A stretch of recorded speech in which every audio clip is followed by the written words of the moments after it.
Assalamualaikum warahmatullahi wabarakatuh. Sahabat langit jiwa yang dirahmati Allah, pernahkah kita bertanya, siapa saja sosok-sosok luar biasa yang membentuk sejarah Islam hingga menjadi seperti sekarang? Hari ini, mari kita menelusuri jejak 20 pemimpin besar dalam sejarah Islam mereka yang menginspirasi, memimpin dengan iman, dan meninggalkan warisan yang tak lekang oleh zaman. Kita mulai dari yang pertama, Abu Bakar As-Siddiq, sahabat paling dekat Nabi Muhammad SAW. Ia adalah khalifah pertama setelah wafatnya Nabi.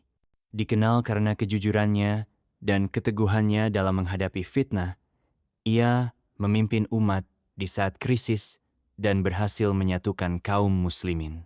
Kemudian datang Umar bin Khattab, khalifah kedua. Ia dikenal tegas dan adil. Di masa kepemimpinannya, Islam menyebar jauh keluar Jazirah Arab hingga Persia dan Syam. Ia membentuk sistem pemerintahan dan keuangan yang rapi dan kokoh. Utsman bin Affan, khalifah ketiga, berjasa besar dalam penyusunan mushaf Al-Quran. Di masanya, Islam meluas hingga Afrika Utara. Meski akhirnya terbunuh, ia tetap dikenang karena kedermawanannya.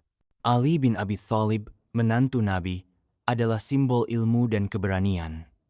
Kepemimpinannya diwarnai fitnah dan perpecahan.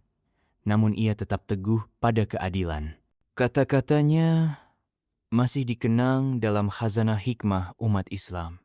Melangkah ke abad pertengahan, kita bertemu Salahuddin Al-Ayyubi, panglima yang merebut kembali Yerusalem dari pasukan salib.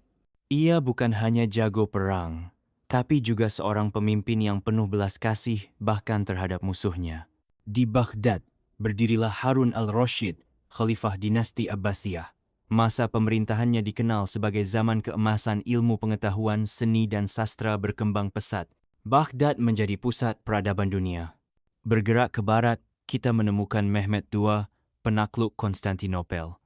Dengan strategi dan visi luar biasa, ia mengakhiri kejayaan Bizantium dan membuka gerbang bagi kejayaan Utsmani. Penerusnya yang masyhur adalah Sulaiman Al-Kanuni atau The Magnificent. Di bawah kepemimpinannya, hukum Islam disusun rapi, dan wilayah Utsmani mencapai puncak kejayaan. Mari beralih ke India. Di sana berdiri Tipu Sultan, sang harimau Mysore. Ia dikenal sebagai pejuang yang gigih melawan kolonial Inggris dan mencintai teknologi serta pendidikan. Di benua Afrika, kita mengenal Usman dan Fodio, seorang ulama dan reformis yang mendirikan kekhalifahan Sokoto di Nigeria. Ia memimpin gerakan dakwah besar yang menekankan ilmu dan kesetaraan. Putrinya, Nana Asma'u, juga luar biasa. Ia seorang ulama wanita, penyair, dan pendidik simbol perjuangan perempuan Muslim dalam dunia ilmu dan dakwah. Dari Jazirah Arab muncul Ibnu Saud, pendiri kerajaan Saudi Arabia modern. Dengan strategi dan kekuatan militer, ia berhasil menyatukan berbagai suku dalam satu bendera di atas landasan Islam. Di anak benua India, kita bertemu Muhammad Ali Jinnah, tokoh penting yang memperjuangkan berdirinya Pakistan. Ia dikenal sebagai pemimpin berprinsip yang memperjuangkan identitas Muslim di tengah tekanan.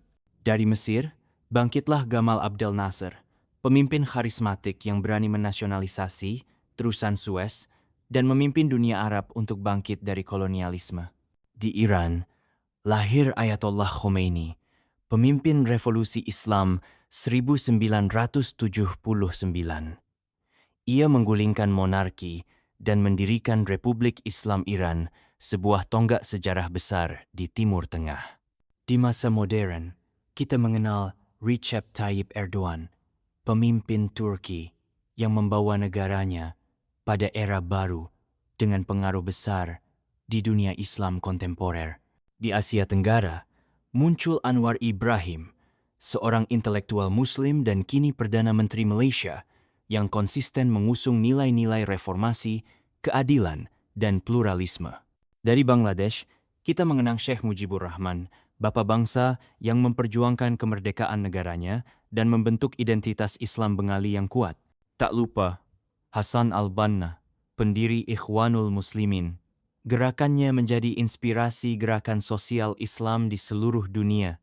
Ia mendorong perubahan lewat tarbiyah dan kesadaran umat. Dan yang terakhir, meski usianya muda, Malala Yousafzai sudah menjadi simbol perjuangan. Ia ditembak karena memperjuangkan pendidikan bagi anak perempuan. Tapi dari luka itu, lahirlah semangat global bahwa Islam tidak menindas, melainkan mendorong ilmu dan kemuliaan perempuan. Sahabatku, 20 nama ini bukan sekadar barisan sejarah. Mereka adalah lentera yang menerangi zaman. Mereka menunjukkan bahwa Islam bisa memimpin dengan ilmu, kasih sayang, dan keberanian. Semoga kita tak hanya mengagumi, tapi meneladani. Karena pemimpin bukan selalu tentang jabatan, tapi tentang tanggung jawab di hati. Wassalamualaikum warahmatullahi wabarakatuh.